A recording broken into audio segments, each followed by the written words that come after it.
Buenas tardes. El título que yo le di a esta presentación era El nacimiento de la escritura, y después le agregué una pregunta, que es presentación gemelar. La cuestión esta tiene que ver con que en el seminario La Identificación, en la clase del 10 de enero de 1962, Lacan dice que la escritura es una función latente al lenguaje mismo. Entonces yo, tomando esto y algunas lecturas de ese mismo seminario y otros trabajos, como Historia de la escritura de Calvet, algunas partes de otra historia de la escritura que Lacan recomienda, que es la de James Febvre, le digo, entonces el lenguaje, la escritura y el habla, me lo pregunto, digamos, ¿nacen juntos? Entonces, yo diría, la escritura, en un momento, esto tomado de la clase misma que recién citaba, de la clase del 10 de enero del 62, ahí Lacan dice que hay una función de escritura que es latente al lenguaje. O sea, que hay una latencia de lectura, dice él. Y más adelante en esa misma clase dice que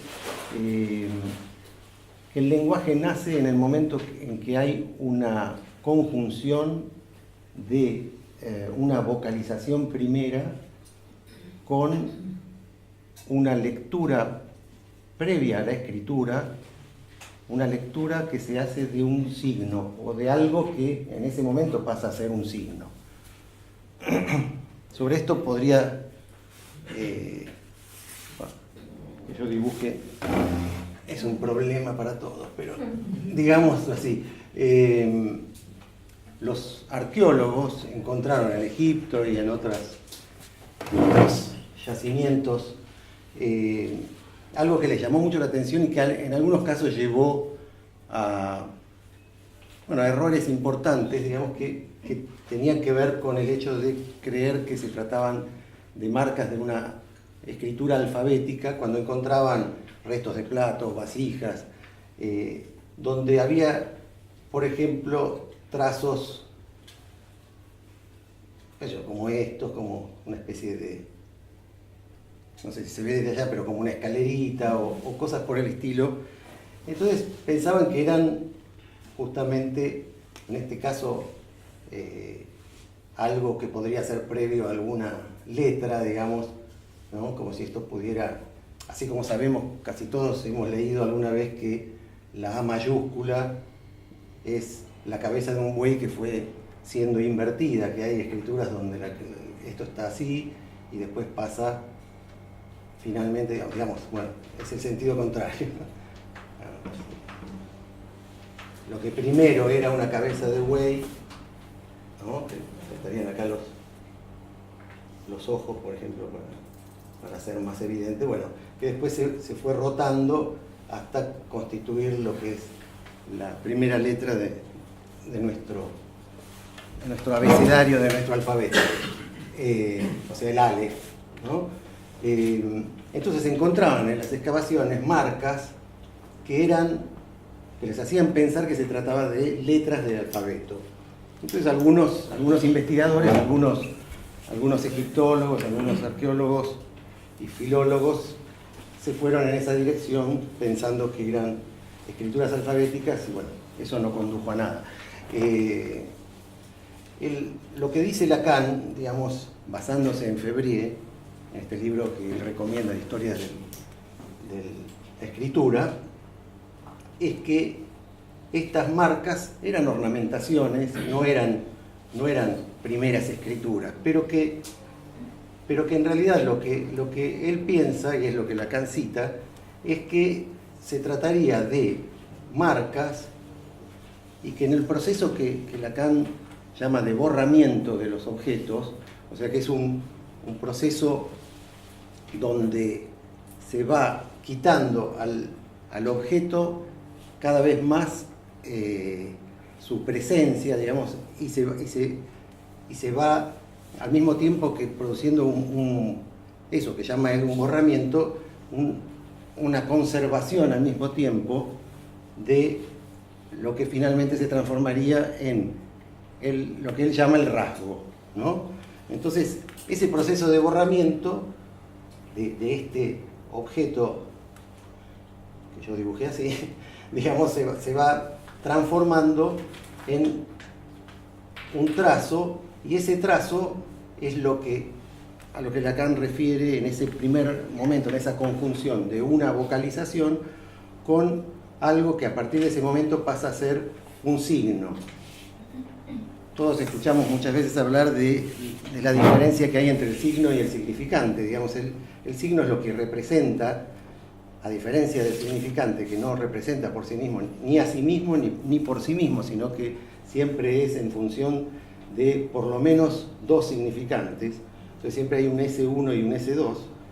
En cambio, el signo es lo que representa algo para alguien, dice Lacan, y de alguna manera, entonces, esta es una lectura de un signo. Ahora, esta lectura de un signo, Lacan remarca que se produce antes de la escritura.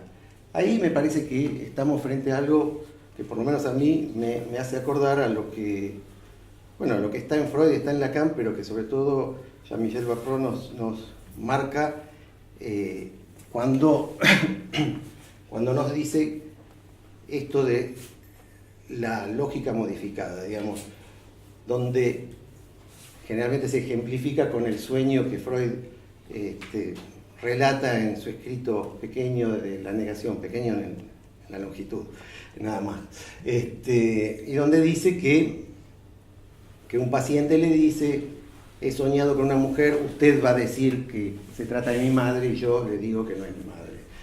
Bueno, me parece que cuando decimos que no se puede en ese momento hablar de escritura, yo lo tomo de esa manera. Me parece que es una escritura y no es una escritura, que es falso que sea una escritura y que es falso que no lo sea. No sé si lo dije bien, pero no importa. Es falso que no lo sea y es falso que lo sea, ¿no? Entonces yo diría que ese es el momento donde nace la escritura, en el momento en que se lee. Entonces también nace la lectura, se lee una escritura que ya está ahí, con esa latencia de la lectura, y también el habla. Entonces sería ese momento tripartito, digamos, pero sí quería aclarar que no estoy hablando de que el habla, la escritura y la lectura sean una misma cosa. Creo que justamente se trata de cosas distintas.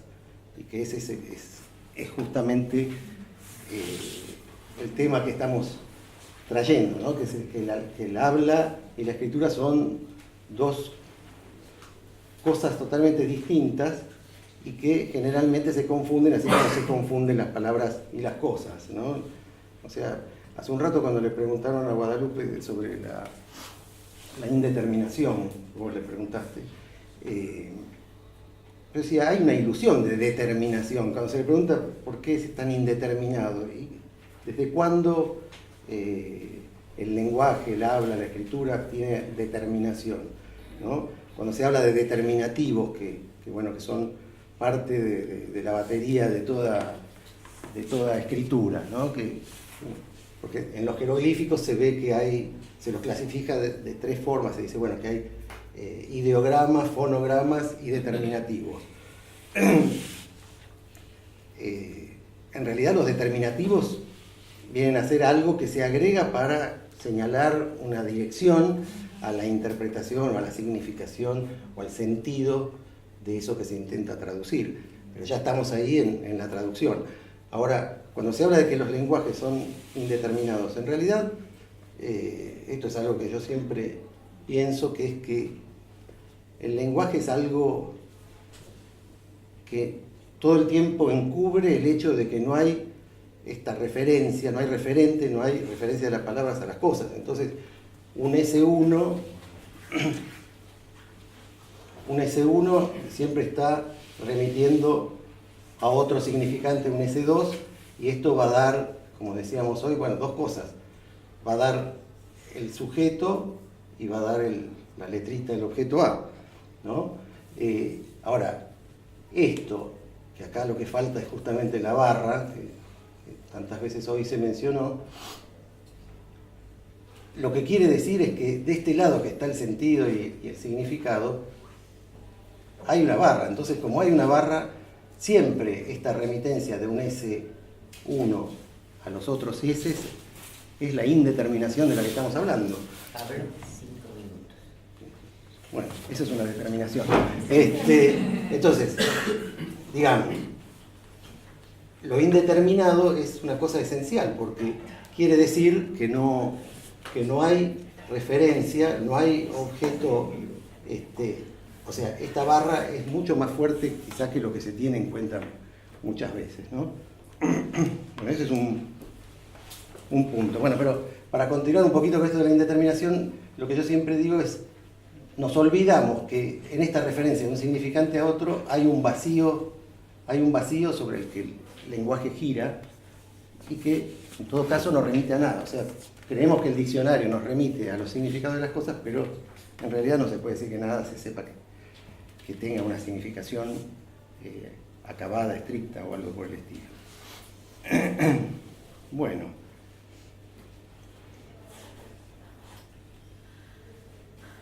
Yo decía que esa escritura, que mi forma de leerlo, un poco apelando a la lógica modificada, o sea, de esto que no es cierto que sea y no es cierto que no sea una escritura ya, yo decía, la escritura luego se realiza, o sea, eso quiere decir que después aparece en lo real como escritura, como lo que todos conocemos como letras, alfabetos, pictogramas o lo que fuere, ya se hace un hecho de la realidad, digamos, ¿no?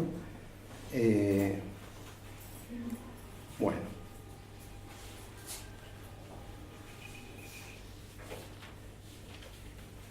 Bueno, decía que esto, digamos, lo que podemos llamar la entrada en lo simbólico, que es otra manera de referirse al lenguaje. El lenguaje es lo simbólico. Bueno, ¿qué pasa? Digamos, el mamífero erguido, como escribí acá, digamos que es el Homo erectus, entra en este mundo de lo simbólico y se transforma en parletro, que sería, yo lo traduje como habla letra, ¿no? Porque también hay otra manera mucho más corriente de traducirlo como ser hablante o algo por el estilo, y me parece que es más cuestionable esto de que haya un ser y no que es justamente algo o alguien, en todo caso, que habla letras, ¿no?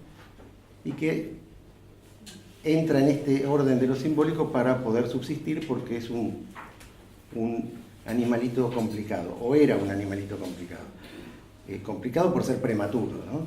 Bueno, y decía que, bueno, que el alto precio que paga por la entrada a este orden de lo simbólico es la pérdida de su naturaleza animal. Digo naturaleza, aunque es un término que justamente lo pongo al lado de animal porque me parece que tanto animal y naturaleza quedan excluidos de lo humano. Y el lenguaje, lo simbólico, es la interpósita persona que impone su ley a todo acontecer humano. Y bueno, cuando digo acontecer humano, me refiero a lo que se llama la ruptura de semblante, digamos que es el acontecimiento psíquico según Freud, y que es algo que se produce siempre en relación a un encuentro con la castración. Es lo que llamamos la pulsación temporal, la apertura y cierre del inconsciente y la concomitante y opuesta, digamos, inversa, a esa apertura corresponde un cierre y al cierre una apertura de eso que en el esquema R de Lacan, ese que aparece en una cuestión preliminar a todo tratamiento posible de la psicosis, o un tratamiento posible de la psicosis, en ese esquema R aparece como la realidad psíquica, que es el término que utiliza Freud. Cuando el inconsciente se encuentra, digamos, como una línea continua en el esquema lambda, es cuando esa banda de la realidad psíquica se contrae, ¿no? Entonces, creo que ir cerrando. Bueno, justamente. El cierre de la banda.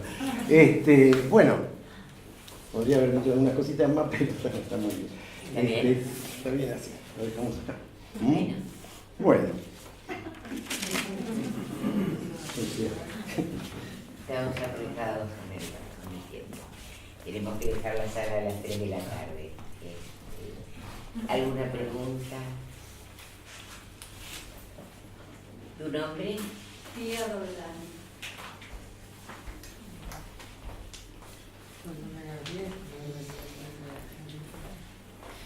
¿Qué tal? Buenas tardes.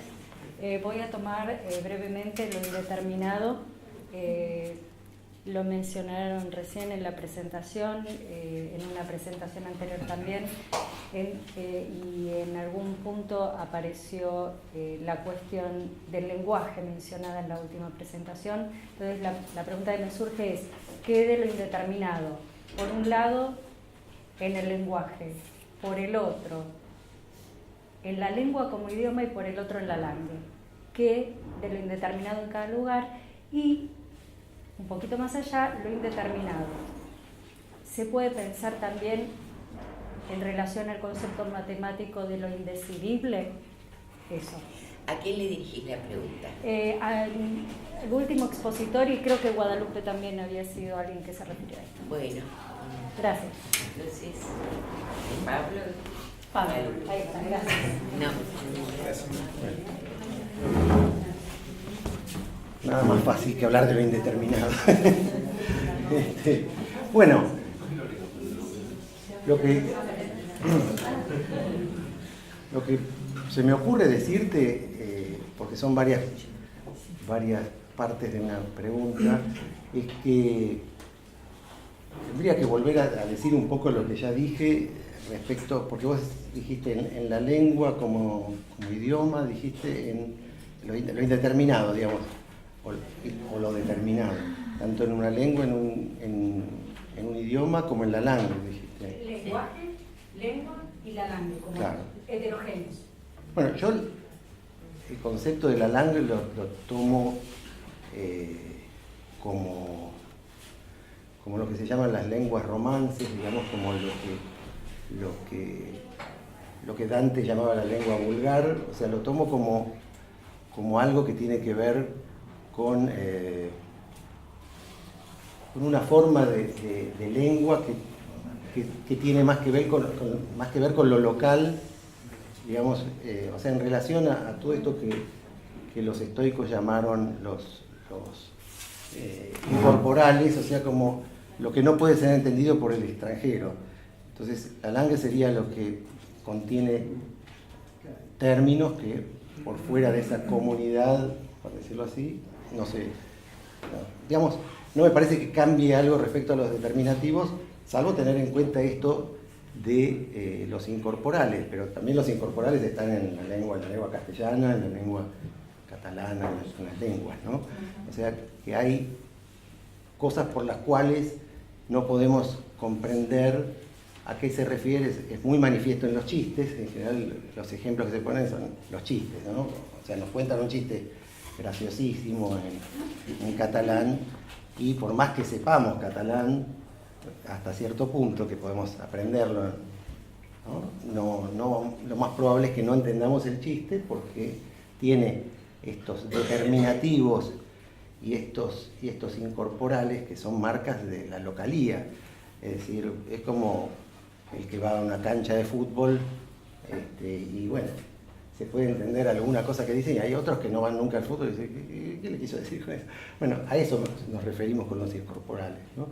Entonces, Ahora, esa marca que la entiende un cierto grupo dentro de los que quizá comparten de otra manera varias otras cosas de esa lengua, o sea, los que saben catalán pero no saben tanto catalán, que no entienden eso, igualmente están afectados, me parece, por esta indeterminación que me parece que ya es una cosa constitutiva. O sea, el lenguaje es algo, como decía al final de... no sé si estaba al final, pero bueno, que es esa interpósita persona, decía yo, ¿no? O sea, es algo que se interpone entre el sujeto y el objeto, es el lenguaje. Entonces, eso hace que haya esa indeterminación, digamos, ¿no? Bueno, no sé si respondí. Guadalupe. No voy a pasar. Digo que gracias por la pregunta porque la anoté y la trabajaré para la próxima porque esto continúa. Agradecer. El señor Barro.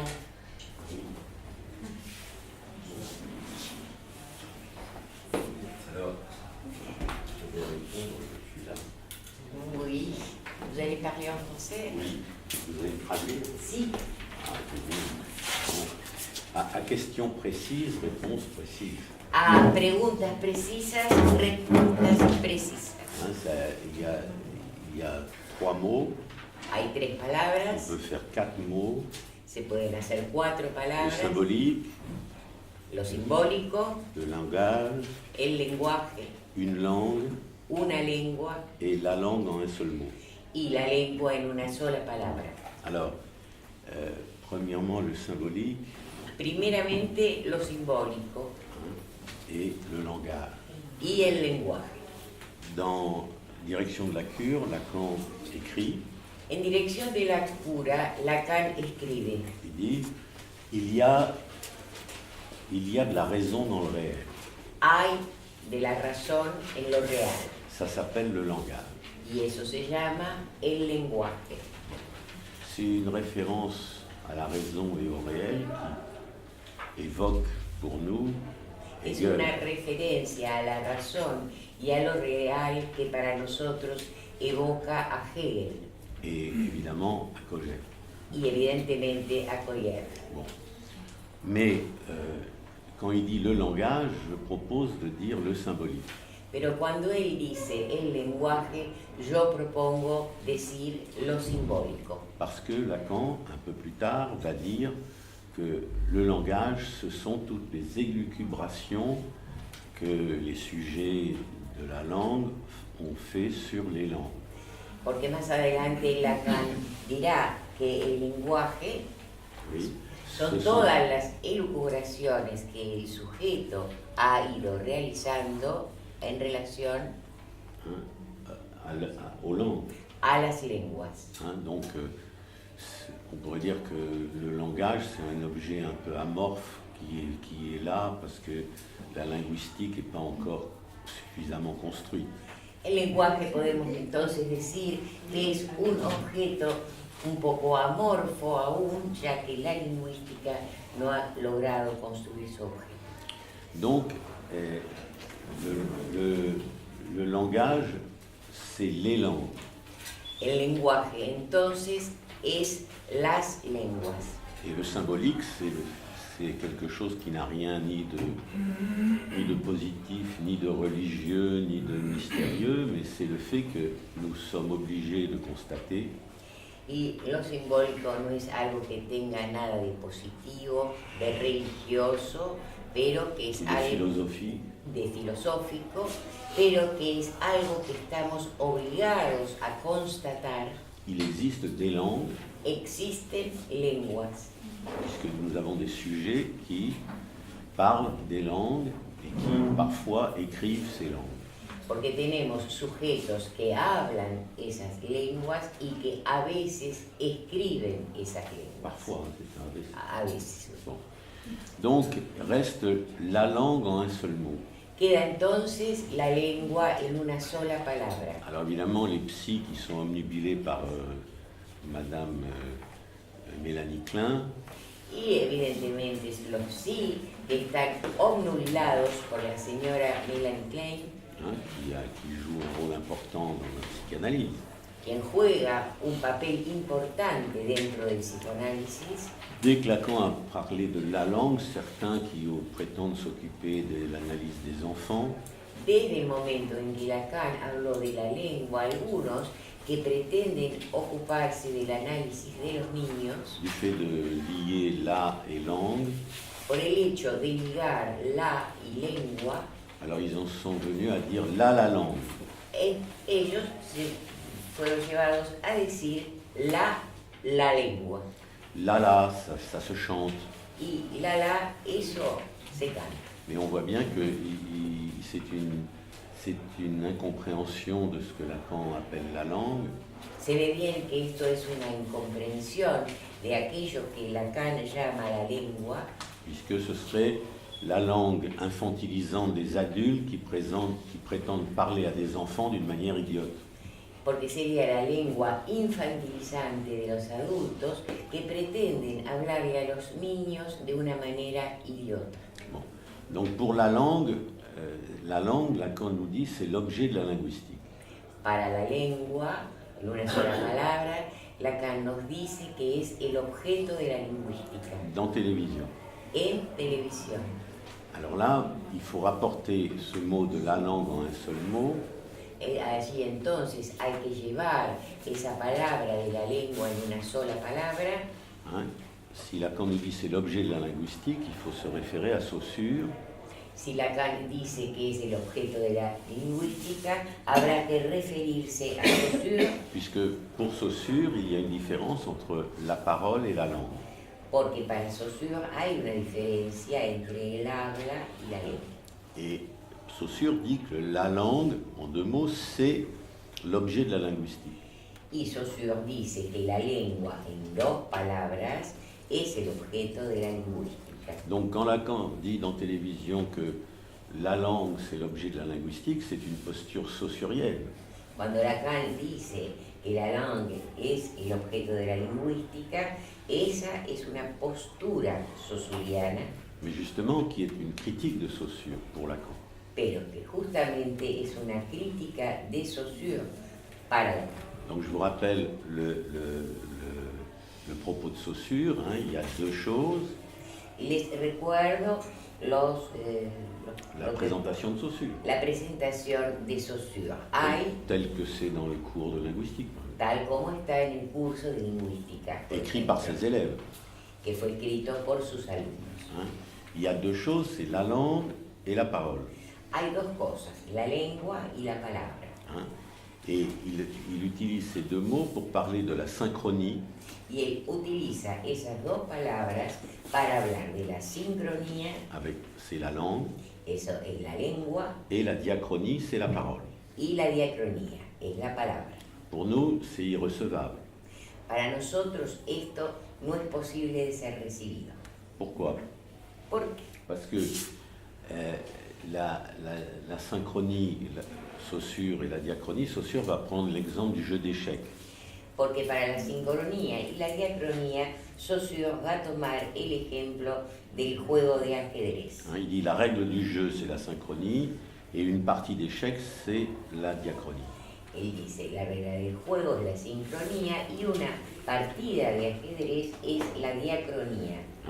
Donc, la langue, ce serait la linguistique, la grammaire, la synchronie. La lengua entonces sería la gramática, la lingüística, la sincronía. Et la parole, ce serait, la diachronie, ce serait le fait d'employer une langue pour faire un énoncé, parler ou écrit. Y la palabra sería la diacronía, es decir, el hecho de utilizar una lengua para decir una frase, para contar algo. Ou pour écrire une phrase. O también para escribir una frase. Or, c'est une des difficultés de la journée d'aujourd'hui, c'est que... Es una de las dificultades del día de hoy. Puisque en espagnol, la parole, si on traduit ce mot par la palabra, ça veut dire le mot. Porque si traducimos parole al castellano diremos palabra, y palabra en francés también es mot. Alors qu'en français, la parole, c'est le fait de dire, le fait de parler. Pero palabra en francés es el hecho de decir, el hecho de hablar. Hein. Donc c'est la langue parlée. Entonces es la lengua hablada. Hein. Et là, nous avons effectivement une différence entre l'écriture et le fait de parler, le fait d'écrire et le fait de parler. Allí tenemos efectivamente entonces una diferencia entre el hecho de escribir y el hecho de hablar. Donc je reviendrai tout à l'heure là-dessus quand je vais parler de l'inertie. Voy a volver en un rato sobre esto cuando hablaré acerca de la inercia. Et pour finir sur la langue de Lacan, Pero para terminar sobre esto de la langue de Lacan, en un seul mot, en una sola palabra, je vous conseille de vous référer à un petit ouvrage de Dante, les aconsejo que se refieran a una pequeña obra de Dante. hein. Il avait prévu d'écrire 12 chapitres, il n'en a écrit que 2. Él había previsto escribir 12 capítulos, solo escribió 2, Et ça s'intitule « De l'éloquence en langue vulgaire y su título es De la elocuencia en lengua vulgar. ». Et dès le début, Dante a distingué Y desde el comienzo, Dante va a distinguir une langue que l'enfant apprend una lengua que el niño aprende par mimétisme, imitation des adultes. por mimetismo, imitación de los adultos. Il l'apprend en parlant, il Esto ne l'étudie pas. lo aprende hablando, no lo estudia. Bon, ce serait ça la langue. Esa es la lengua. C'est la langue immature de l'enfant qui n'est pas infantilisée.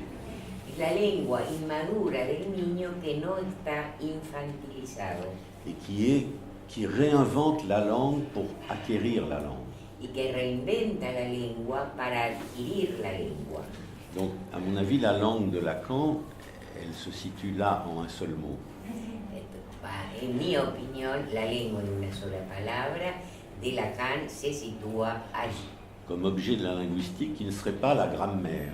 como objeto de la lingüística y que no sería la gramática ortodoxa. Oui, parce que Dante, il oppose cette langue immature à la grammaire qu'on n'apprend pas mais qu'on étudie. Porque Dante opone esa lengua inmadura que no se estudia, Non qu'on n'apprend pas mais au contraire qu'on étudie. con la que se estudia, Hein, que es la de on la n'apprend gramática. pas.